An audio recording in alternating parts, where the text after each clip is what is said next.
Sadashiva Samarambam Shankaracharya Madhyamam Asmadacharya Paryantam Vande Guru Paramparam Ishvaro Guratmeti Murtibeda Vibhagine Vyomabda Vyapta Dehaya Dakshinamurtaye Namaha Sava Vedanta Sedanta Gocharam Tamagocharam Govindam Paramanandam Satguru Pranatosh Maham Om Shanti Shanti Shanti Om Namaste. Welcome. We're beginning page 1685, a new file, uh, chapter 9, verse 18-20. In this verse of the ninth chapter, beginning from the 12th to the 19th, Krishna is talking about samsara.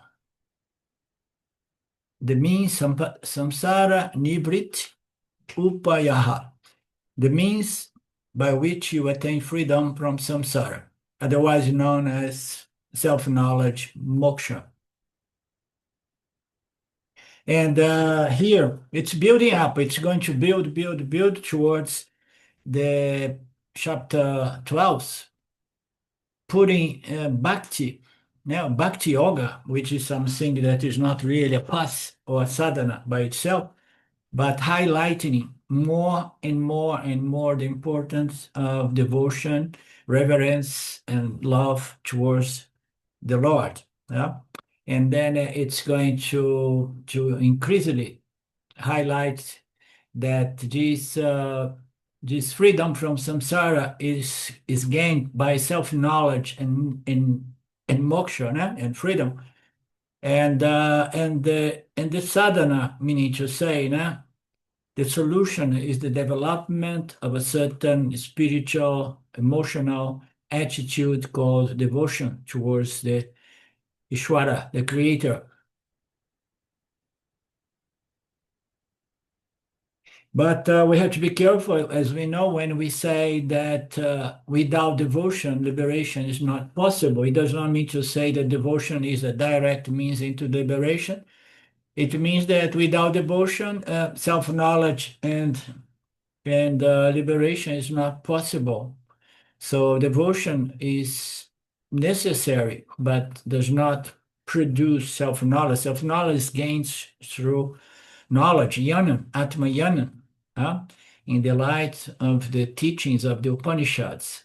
So again, Swam is repeating itself. I repeat myself as well.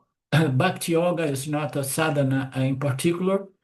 It's just an attitude, a spirit, an attitude of reverence, love, and devotion that should follow all stages from the very, very initial stage as a karma yoga relate to a deity, a particular deity, until I come to the Shravana, Manana, and Nididhyasana. I have to have this attitude of love and devotion all through towards the Lord. So it does not matter, but now it's Nirguna, but you still have to take Saguna Ishvara, the creator, because you need a good symbol. By now you understood that the nature of Saguna Ishvara is Nirguna Brahman, and which is the very nature of each one of us and everything. So the whole purpose here is to understand, to develop an interest, a love, an appreciation to the Lord. So we need to know the Lord in order to build this appreciation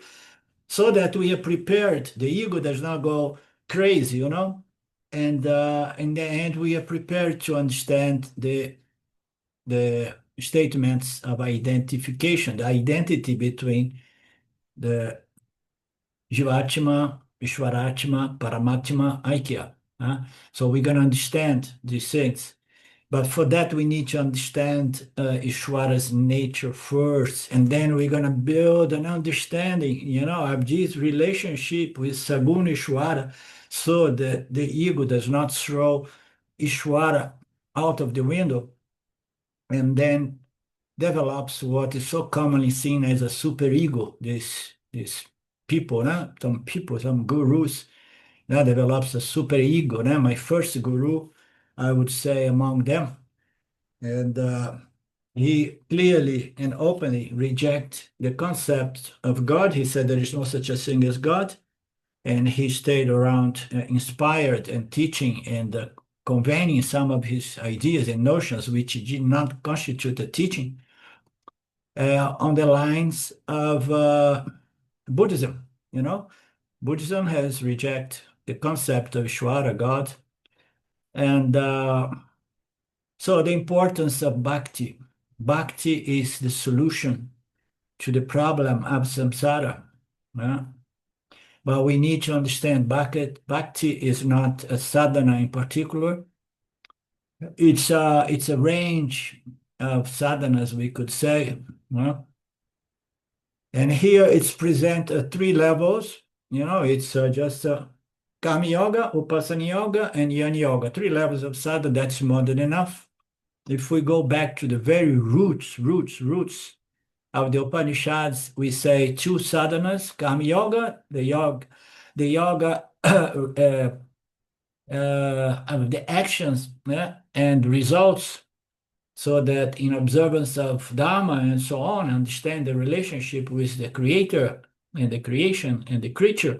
So we go through Karma Yoga, and then we go to Jnana Yoga, the yoga of reflecting, contemplating, and understanding, assimilation, internalization of the declarations of identity between Jivatma and Paramatma.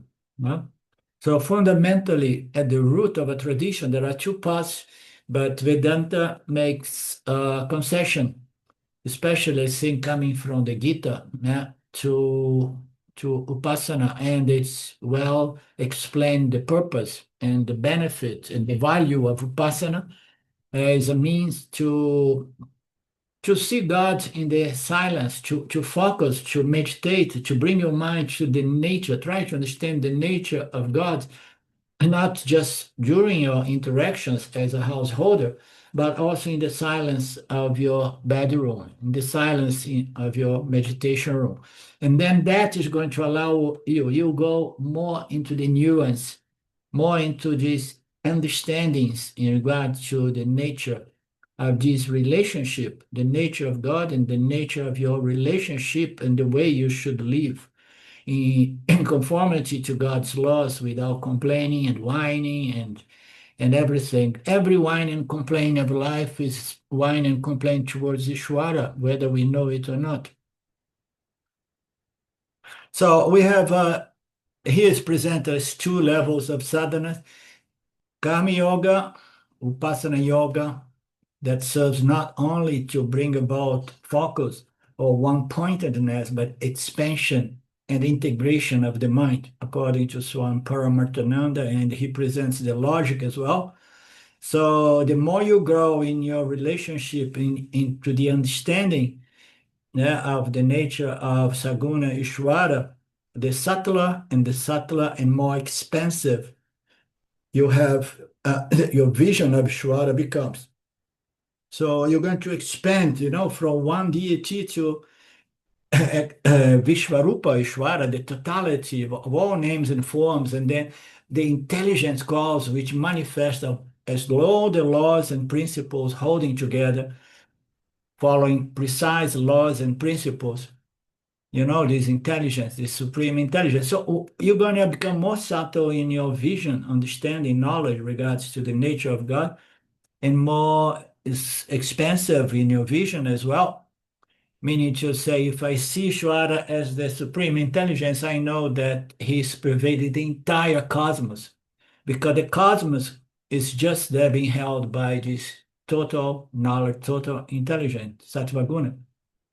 If I see Ishvara as the material cause, manifest as a material universe, so I'm going to be in contact with Ishvara anywhere I go, in all states, even in my dream state. So because the dream state, the dream world is nothing but material world as well, because it's subtler, it's energy, it's a subtle projection. But there is duality and it's material by nature. Everything below the line of Maya is material or is energy, depending on the frequency it materializes towards and in relation to our sense organs. So this is an important point. Bhakti is present here as a means of liberation. Bhakti is going to do so by producing what? The preparedness, purification, refinement, which is necessary to Yana Yoga. And then, oh, okay, and then I don't need Bhakti anymore because I have reached Yana Yoga. Some people may have this consideration. If Bhakti Yoga is something that brings me to the Yana Yoga, now that I'm at Yana Yoga, I don't need any more devotion. No, it's all through.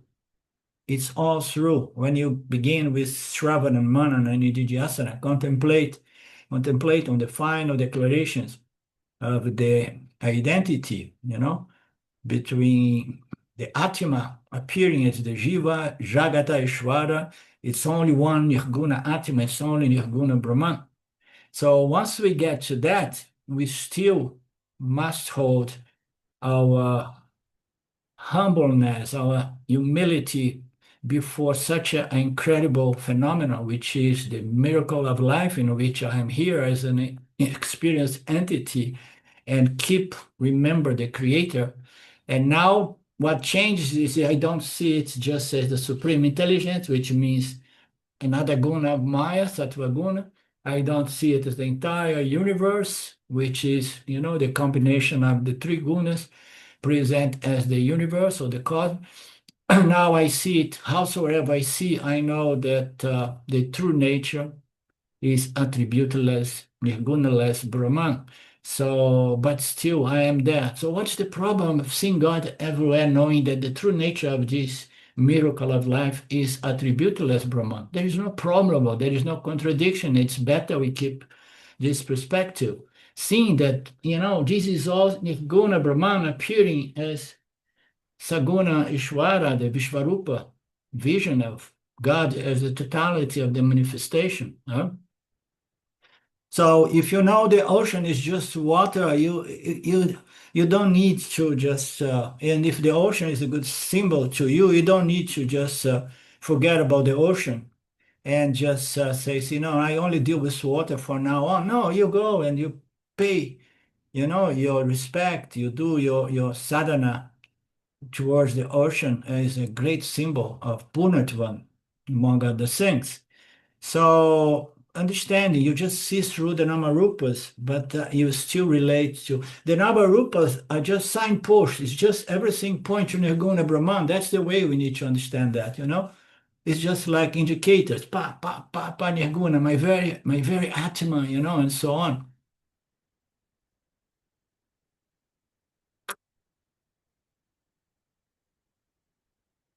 The first stage of bhakti is in the form of Karma Yoga. It will bring about purification. Once we have enough purification, and then we can do some meditation, vipassana.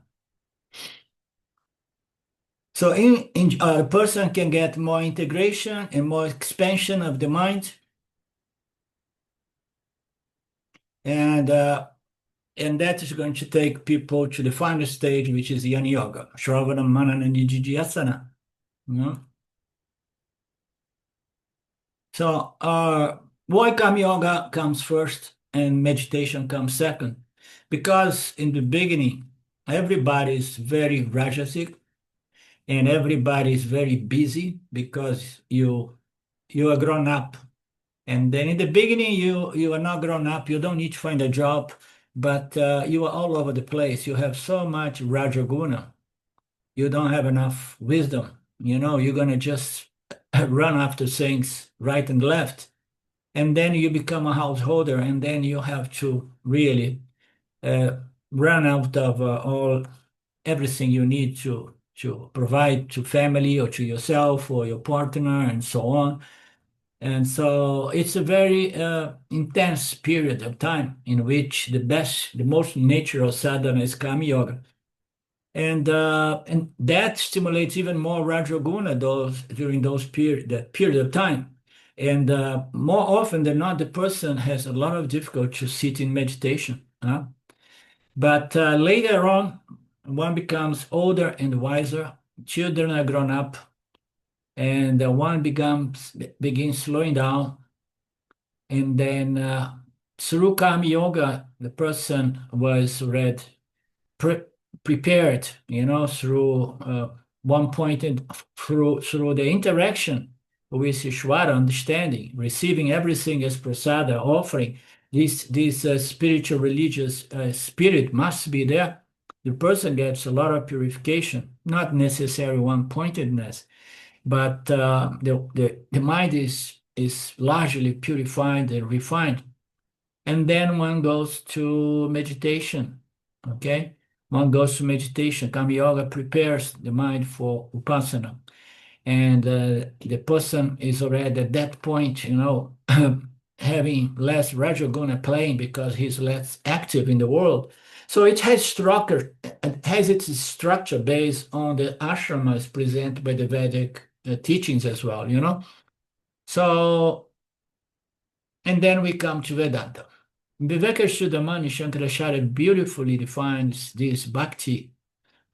The third and final level of bhakti is not in the form of puja, it's not in the form of social service, like which is associated to karma yoga or putting sakama karmas in the field, in the dharma field with in observance of Dharma, or putting niskama actions in the field, such as social service or actions that benefit everybody, or putting just actions in the field with the goal of become more and more pure and refined. I want purification above all. My actions are here.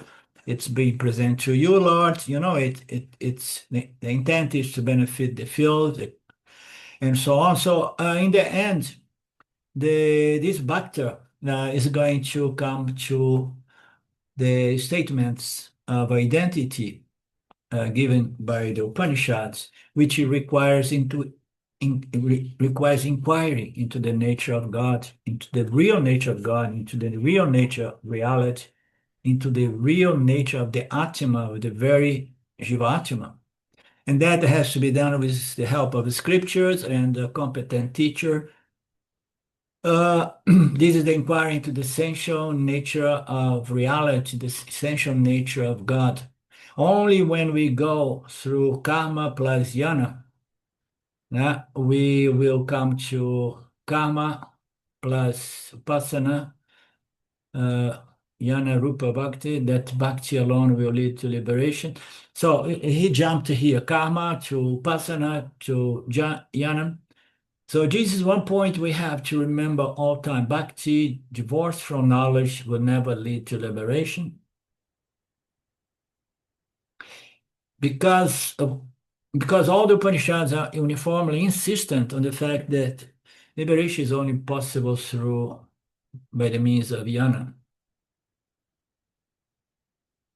So it reminds me again, Ramana Maharaj, one time some people asked him, so what is the best path? Devotional jnana, devotional jnana. And he says, well, these two paths, they are complementary. If you begun with devotion, know that you need to move into jnana. If you begin with jnana, know that you're going to have to reach to devotion, So they are complementary, no? Not saying which one is superior. It says, so if you are someone mostly concerned about the rational teachings of the Upanishad, but emotionally you don't know what is love, compassion, and devotion and reverence towards God, so you need to develop that thing. It reminds me of James Watts long farther down after he left Dayananda and so on, went back and forth between India and the West. And then one time he met Shimaya in San Francisco, if I remember the story. And then he told, oh, I want to have I want to develop devotion. I feel that I'm lacking that, you know. So do you have any guru you would recommend to me? And then Shemaiah supposedly told James, yes, go to this guru, go to this sage, in the south of India, Abhivananda, no? Abhidananda, no? And you will see. You don't know, Mark? No? No, I haven't heard this story. But you heard about Perhaps Liv. Abhidananda? I think you're right. No, Abhedananda. Have you heard of Abhidananda, Mark? no, I've never heard his name before even. I will send a link to you. A link to, Okay, thank you.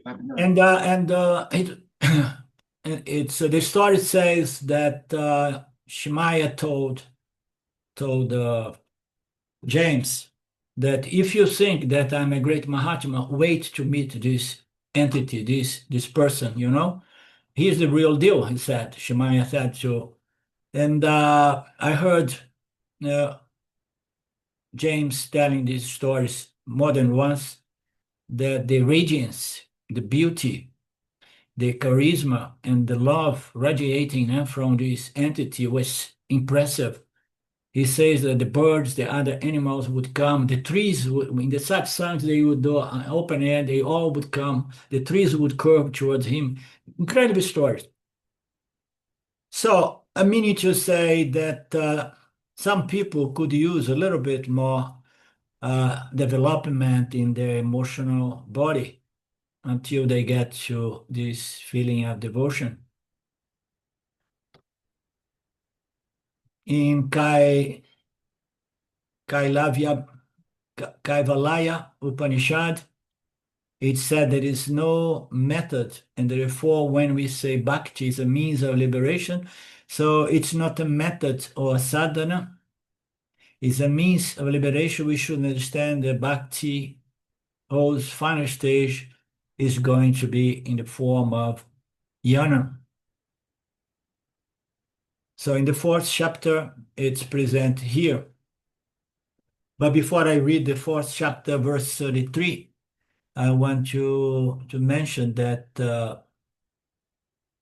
it's very simple. If before your sadhana was an effort you were making in understanding the true nature, the nature of the God, in the beginning, you understand your knowledge and your darshana, your vision of God was more limited, more rudimentary, and so on.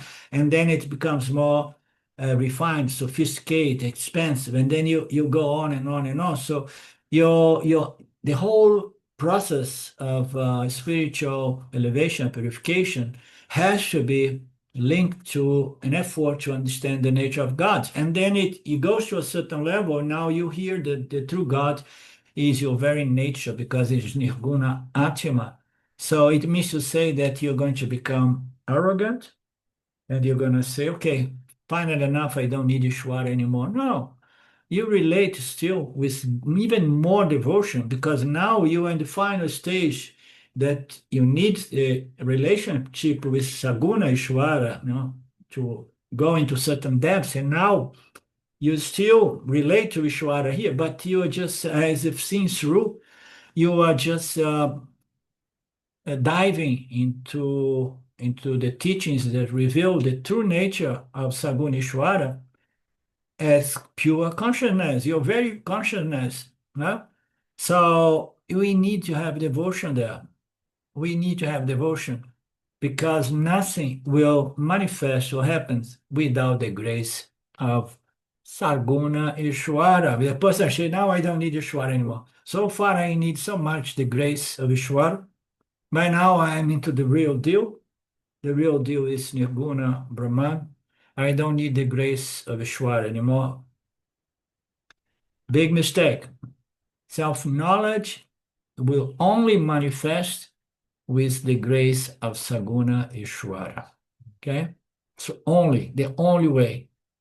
One may even come to the point of feeling so hopeless and helpless that he's going to pray to Saguna Ishwara, please reveal my true nature as your very true nature as well. So the fourth chapter says, all your yajnas and pujas should culminate into Atma inquiry, vichara, which is systematic study of the scriptures, which is the subtlest form of devotion. Therefore, what you are going though now is a form of bhakti. You should not think bhakti is talam or homam, bhakti, but ultimately Vedanta vichara is the highest form of devotion. Therefore, it's equal to the means of liberation. So the final devotion is a profound surrender. So there are people who develop this idea that the search, in the last final stage, it becomes a stressor by itself because you want something to happen. What you know as intellectual understanding, you already got it. You already understood. Everything is clear. But still, this mysterious thing, which is a conversion into Paroksha Jnana, it requires yet a certain grace. So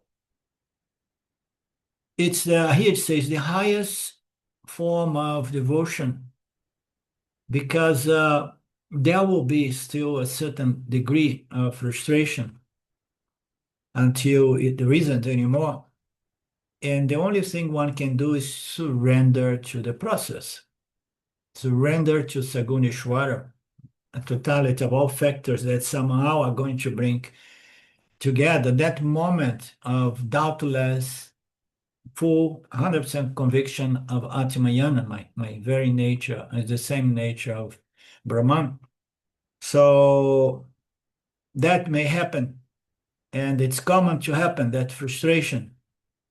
Some people, they don't experience that because they don't get to that level. They start tripping that they understood already because they don't know that the understanding without reaping the fruits of that understanding does not serve much any good.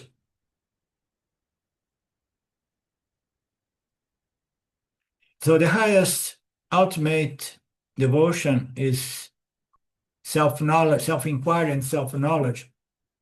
So it's so much so that we call that final form of devotion, it is Atma Vichara in the light of the teachings of the Upanishads. It's so much out there as the last thing you devote your life to, that we say that it's almost like equals to liberation. Because if you come to that level of devotion, of surrender, of giving everything into it, you are so close to liberation that we say that is conducive to liberation. You see the beauty.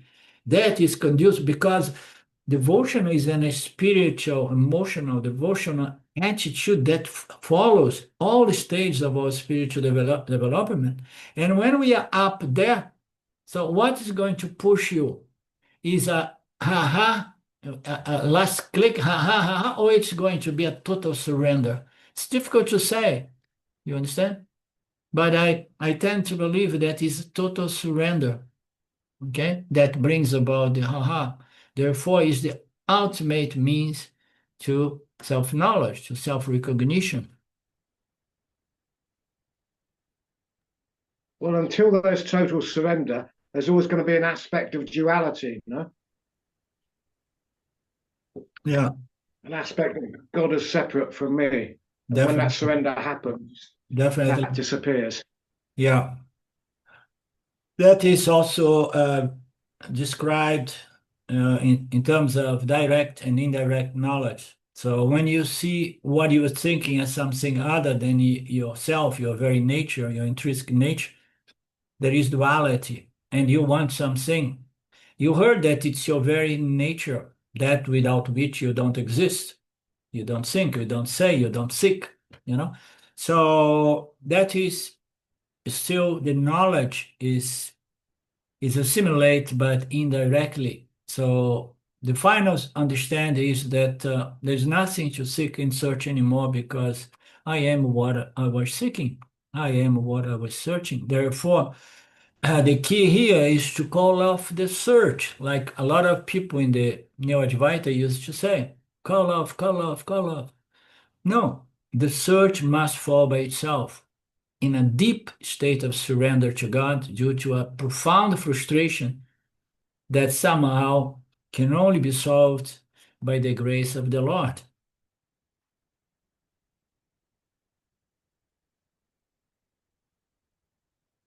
This is one point. We'll be studying this in the 12th chapter, exactly the chapter that I just concluded with my Portuguese language classes. Krishna himself tells, on that strength only, I'm telling that Krishna himself is telling in the 12th chapter. It's the entire 12th chapter. It's a small chapter, only 20 verses, called Bhakti Yoga chapter. He presents it as a yoga, you know. The second important point to be noted here is that bhakti is the means of liberation. Certainly, bhakti is direct towards the Lord. You cannot have devotion without an object of devotion. Yeah? And you say, no, if Vipassana is just for the purpose of one-pointedness, I'm going to be meditating with one-pointedness. I'm going to be total devoted to this new model of car that I want so much.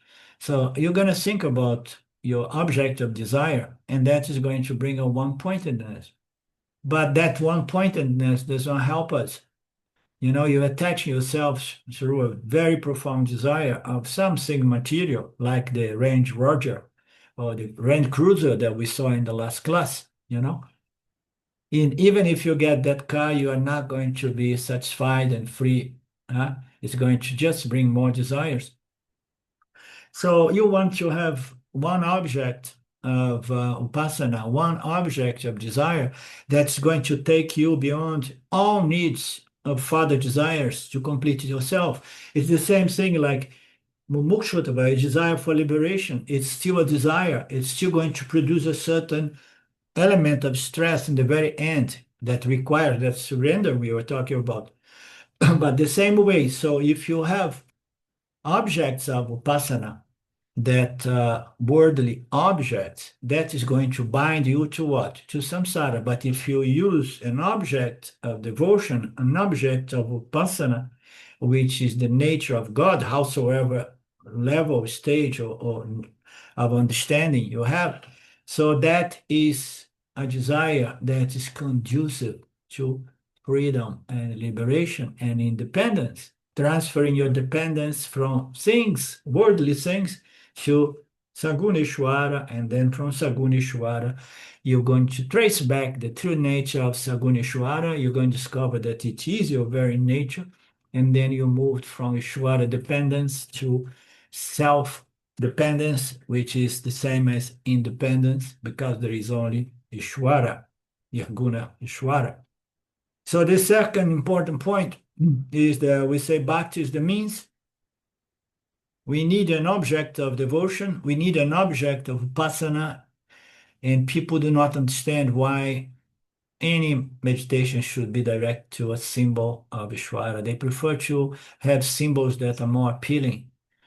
And no, but I don't meditate on a new car, a new boyfriend, a new this, I meditate on something very subtle, like interdimensional orders or wonderful celestial experience, lokas. People can meditate on any one of these esoteric, mystical symbols, but none of that is going to provide, none of that's going to be really conducive to liberation.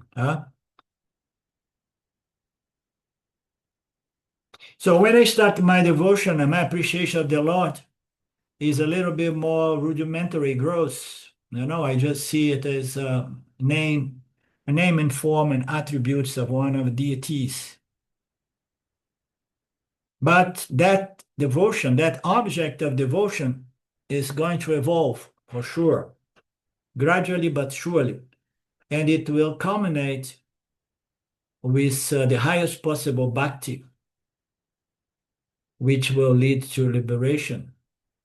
I have a total devotion to this process of knowledge, understanding, which declares my true nature as always ever free and independent from anything of this world. So one has to put so much devotion into that, knowing that that is the nature of God. So what do you mean by evolution of bhakti? This is indicated in my previous class. So we don't need to repeat. The first level, I see Ekarupa. Huh? So God is a deity sitting somewhere in one of these lokas. And then the second level is a concept of God, which is a projection of the human mind, seeing God as a powerful jiva or an avatar, According to the scripture, this is the grossest form of bhakti, and this bhakti should evolve. And what it was a personal God should develop to become Aneka Rupa Ishwara, otherwise referred to as Vishwarupa Ishwara. It's not contained, limited by one name and form and certain attributes, but now it's the totality of all attributes, names, colors, and forms. The Lord then is all pervasive in the entire cosmos, is in everything. If you read the translation of Rudram, you will find very interesting Lord Shiva, who appears in the form of a tree, who is in the form of mud, who is in the form of a green leaf, the one who is in the form of dry leaf as well. Whatever ordinary materials are there, objects are there, in the whole universe, everything is Shiva. Just read the translation of this verse, which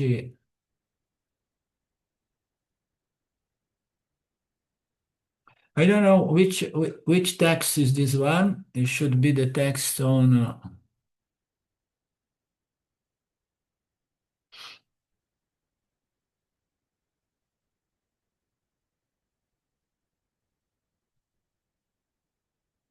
okay, just read the translation. You will find that Shiva, it must be the Shiva saying here. If you read the translation of Rudra, I don't know this text, but anyhow, you will find that Shiva is Savam, Shiva, Mayan, Jagat. Therefore, Bhakti should evolve into Aneka Rupa Bhakti. And that is not enough. Again, Father, I should go and appreciate Lord beyond both Ekarupa and Anekarupa. So God beyond one name and form, all names and form, and then I have to move into a formless, attributeless God, which is Arupam. So say our scriptures, our Upanishads. So therefore, the appreciation of God changes according to the maturity of each one of us. So the kind of devotion we experience also changes. Karma to Upasana, to Vedanta Vichara, from karma, activities with this spirit of devotion, to Upasana, which requires great devotion as well, to Vedanta Vichara, which will require the finest and the most evolved kind of devotion. The mode of devotion varies. What do you say, varies or varies? Varies. Varies, yeah. Okay. The mode of devotion varies. The object of devotion varies as well. The law of nature also varies. And what is the combination of this bhakti? Is the formless, attributeless, gunaless God is none other than my very Atma, my very intrinsic nature as consciousness.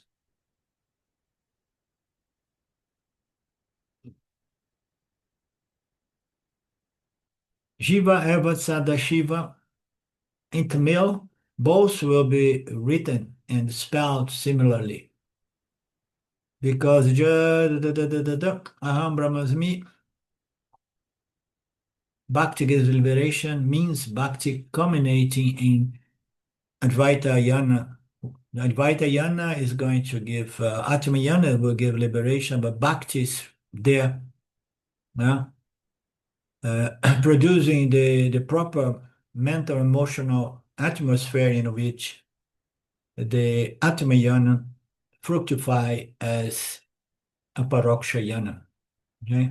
This is now I did put it in a nice sequence. What is the proof of all these things? Where do you get all these ideas, Swamiji? He says, I don't invent anything. On the 7th chapter, we have seen this before. There will be enumerated bhaktas. Krishna says the greatest bhakta is one who has gained the knowledge. Aham Brahmasmi. So this is the second point. The mode of bhakti has 3 levels: karma plus upasana plus vichara. So Kama Yoga, Upasana Yoga, and inquiry into the nature of God. The object of bhakti has 3 levels: Ekarupa, Anekarupa, and Arupa, Brahman. Such a bhakti will give liberation. Once we get to that level, stage as a bhakta, liberation is just a question of few minutes or few days. And since there are only 7 days a week, so it's just around the corner.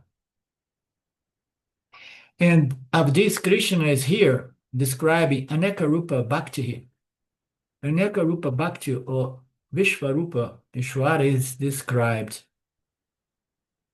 of which we have seen the 60th and 7th verse. Now we'll go into the 18th verse, which continues with the same talk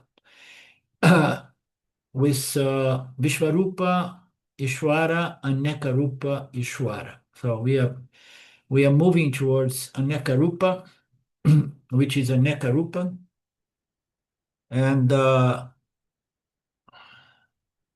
even the crow is also Nantalala, because crow is also dark, black, and Krishna is also black. This I did not understand. I read this. I made no sense of this. In effect, the word Krishna in Sanskrit means black. So I have heard in the past about the black Krishna. So when I see a crown, whom should I see? Krishna, how? So that's the development. So 9th, 10th, and 11th chapters will find Vishvarupa Darshana. So we are now going through a training period. And what is the training? The ability, the development of the vision of Ishvara as the totality of the cosmos. And then somebody would tell Swamiji, oh, Swamiji, this is very difficult. And he says, yes, I'm not saying that it is easy. It is difficult. But it's worth the effort, very nicely put. I often put it on those terms to some of my Brazilian students. It is not easy, maybe difficult, but it's the best game in town. So it's worth it. Otherwise, you want to go back to just be a samsari? Nobody, wants to go back to be a samsari. chasing, once you understand that chasing objects of experience are never going to resolve your problem, once you understand that trying to control your parabada so that you only deal with favorable circumstance, good place, things that somehow meet your likes and dislikes, once you understand that impossible mission, that futility, and then the only thing left is to stop whine and complain towards God and enjoy the process, you know.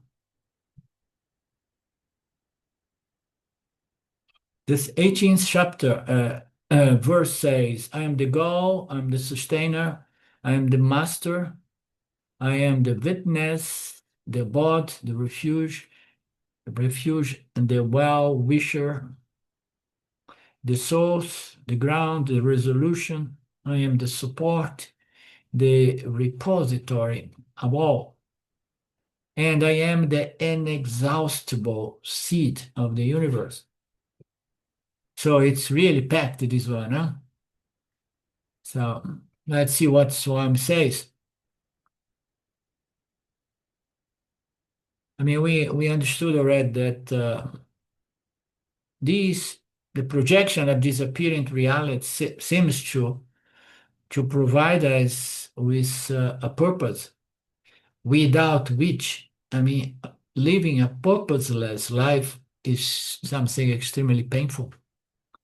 So people who do not understand that there must be a purpose in life, it's not only about consuming experience, you know, they come to a point of profound suffering and frustration because regardless of how many pleasurable experience they consume, they will be there followed by numberless experience of pain as well. So if you don't know what's the purpose of life, Vedanta comes and says is to know God. And here Krishna is saying, I am the purpose, I am the goal. Not only I sustain all of that by my laws and principles governing. I am the support, the additional. I am the mind, I am the architect, I'm the master. And not only that, I am of conscious nature, the witness principle that takes into account everything without any real judgment. I am the abode, the refuge, the well-wisher, meaning to say, I wish the best to all my jivas, I wish all my jivas make good use of the free will I have provided them with. I am the ground of resolution. Everything comes back to me.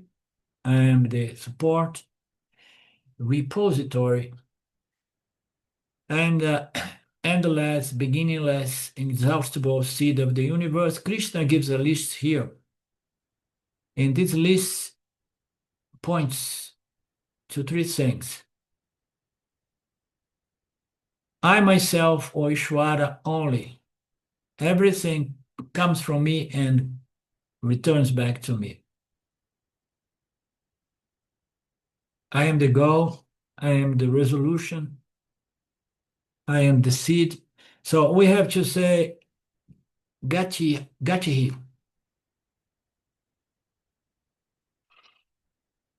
If Rama Navami comes, Savan Ramana Mayan Jagat.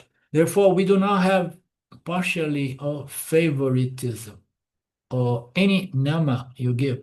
That is the name of the Lord. So we'll see the meaning of each one of them. So I am the goal. When he says that I am the source of the universe, the seed of the universe, beginningless, endless seed of the universe, everything returns to my potential latent seed from time to time. So he says there is only Ishvara as far as this projection. I project just sustains and I just take everything, resolve everything back into my seed potential latent configuration. So Krishna gives a list that takes us to understand that there is only one Lord. You can see many, many different names of deities, but there is only one Lord. So I am the destination. Yeah? I am the goal, the destination. A goal which is kept in mind by every person, we can say Kamapalan. Kamapalan is the goal of every person. So you don't need to be spiritual to know that everybody gets up in the morning and start doing things with the goal of getting certain results. So every samsari does so.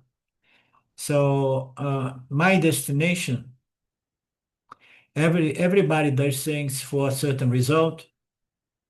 The Kamapala of the person, how you say Kamapala is the goal, so know that I'm the giver of those palans. Every person is built doing things, doing actions because they want to enjoy the results.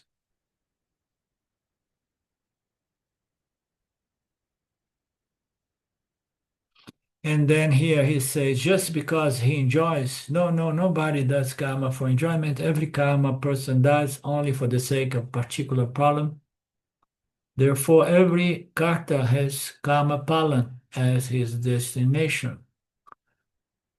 I didn't understand why he negates in his commentaries, says that no, people do karma not just to enjoy the results.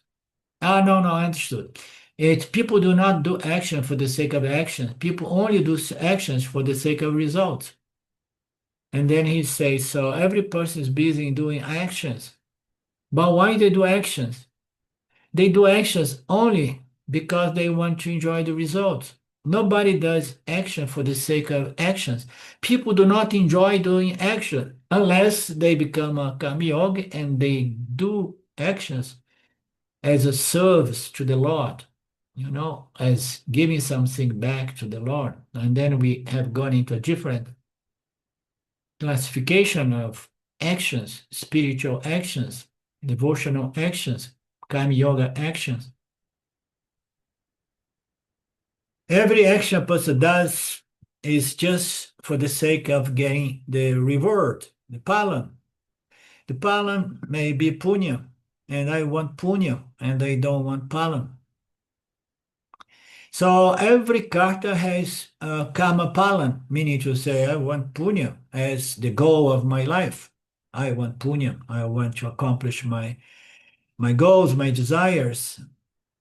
In Sanskrit, destination is called gatihi. Therefore, gatihi is equal to destination, which is equal in this context with karma palan. I do what I do because I want what I want, and the sooner the better. Every result of my actions. Success is one time of karma palan, we call it punyam. And another one is failure, which is another kind of palan or result. And Krishna boldly says, I am the karma palan, which means I give the results of punya and papa, failure and success. Everything is given by me. Therefore, please understand, never reject papa. Everything is coming from the Lord. You see a beautiful logic. Anybody develop this vision, is going to take adversity and failure with a spirit of gratitude for the opportunity. Rejecting Papa is rejecting the Lord, clearly put. It does not mean that one does not work for success. Work for your success. Work for the accomplishment of your objects of desires. Be careful with what you desire. Desire things that's going to conducive to your spiritual goal, not to more and more samsara problems, So work for those goals. Make those goals higher goals, elevating goals, and know that the result is in the hands of the Lord. Therefore, even if you put good actions, sattvic, dharmic action, be prepared to welcome failure as well. So this Krishna said in the second chapter, clearly and loudly. Therefore, every experience we receive, we need to learn to accept it as prasad. It's God Himself giving back to us what we deserve. Even if it's some difficult, challenging experience, such as physical pain. Now, of course, the mind will be resisting it. Or even psychological sorrow is very, very difficult because it compromises the mind so badly that the Viveka Shakti of the person, even if the person is a good karma yogi, is going to have more difficult to accept that as prasada.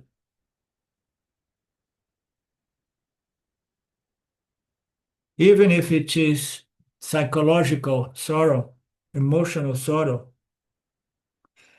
all kinds of discomforts, we have no control. But we can stop first worrying, whining, and complaining about that, and being miserable about that, by avoiding resistance and accepting that as prasad. We cannot stop it, but we can stop worrying. And then when it comes, you stop complaining, resisting about that. Resistance, this is a very nice analogy. I like when someone brings it up. Resistance produces heat. Heat compromises our Viveka Shakti. The temperature increases in the mind.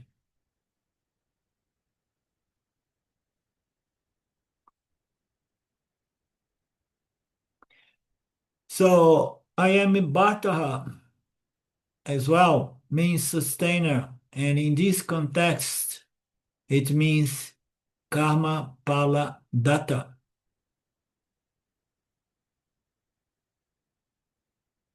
So in these containers, in this context, is not like I am the laws and principle. It does not mean like I am just the karma. I am the law of karma, which is the best way to understand the laws that somehow govern our human experience. Okay, it's a good representation of Ishvara. But here it says that the sustainer refers to karma paladatta, that intelligence that gives back to us what we deserve. I am the giver of your punya papa. And why Krishna says I'm the giver of your punya papa?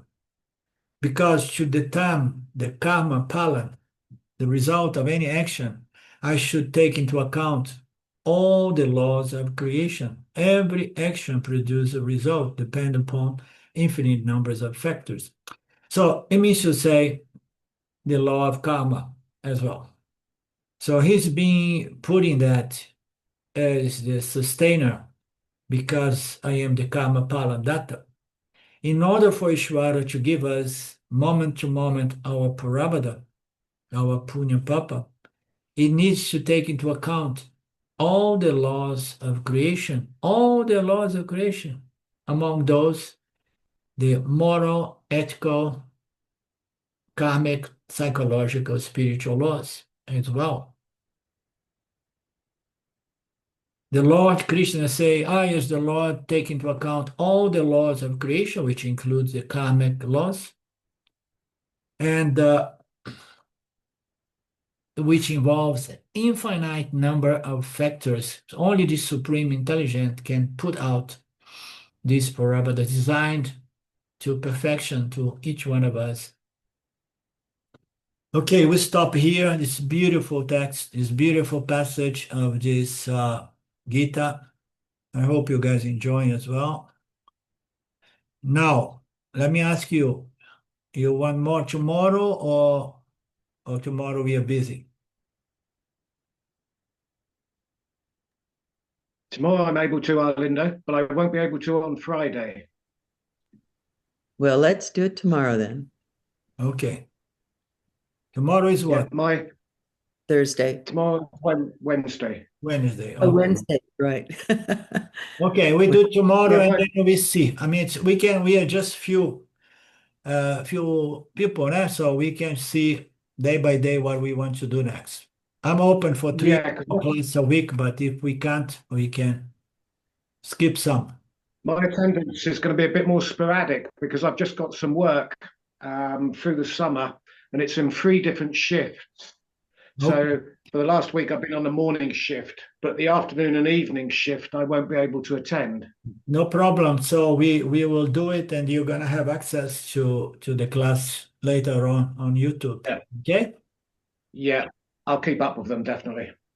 Thank you. Purnamada, You're going to say something, Lee? I was just going to say we were talking about the Gati, and I think once you recognize that every goal is really just the removal of this sense of limitation, then you go through every day with the right purpose. And so beautifully, I mean, that's what, to me, the Shastra is just unveiling to us this simple fact that that's the goal. Yeah, that's the But ultimate goal, definitely. Yeah. But those do not cancel our day-to-day goals of life, such as my goal today is to do a deeper clean in my house, you know? right, yeah. It But does it's not the cancel those levels as well. But fundamentally, that is the ultimate goal in the mind yeah, of Vedanta. Yeah, yeah, definitely. beautiful. Thank Mm, you. Thank you yeah, for beautifully sharing. said. Purna, Purnamada, Purnamidam, Purnamudachyate. Purnasya Purnamadaya Purnamevavashishate Om Shanti Shanti Shanti Om Namaste. Okay, so again, we meet tomorrow, right? Okay, till tomorrow. Great, fantastic. Okay, thank you, Arvinda. Bye Thank now. you. Bye bye.